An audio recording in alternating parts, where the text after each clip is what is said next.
aina kun keskustellaan taloudesta, niin keskustellaan myös kasvusta ja sen tärkeydestä. Voisivatko mikro- ja yksinyrittäjät olla luomassa tätä kasvua? Ihan ehdottomasti. Ja tosi hyvä, että kysyt koska mä suhtaudun tähän aika intohimoisesti tähän kysymykseen. Liian usein kuulee sitä, että no joo, yksinä mikroyrittäjät, eihän nämä nyt mitään kasva. Mutta meillä on valtava määrä yksinä mikroyrittäjä Suomessa, yli 300 000.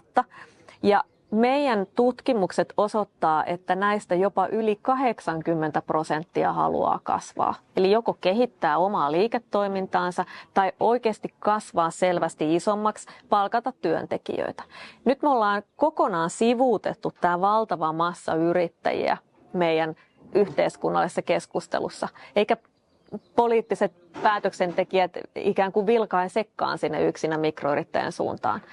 Ja se on kyllä virhe. Eli yksinä mikroyrittäjistä saadaan kasvua vaikka kuinka paljon, kun vähän lähdetään tukemaan. Muutetaan rakenteita oikeudenmukaisemmaksi, kuten esimerkiksi yrittäjän eläke- ja sosiaaliturva. Jos se on oikeudenmukaisemmalla tasolla, niin sehän tukee ja silloin uskalletaan kasvaa, uskalletaan palkata.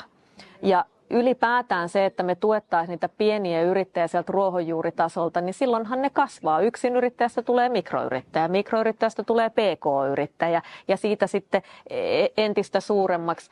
Ja usein unohdetaan, että yksinyrittäjätkin innovoi joka päivä. Yksinyrittäjät innovoi joka ikinen päivä, ne kehittää erilaisia palveluideoita, tuoteideoita ja myös yksinyrittäjä voi olla kansainvälinen.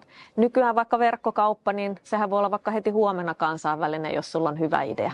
Eli aivan turhaan me väheksytään yksinä mikroyrittäjät. Päinvastoin toivoisin, että päättäjät oikein loisi erityisen katseen näihin pienimpiin yrittäjiin.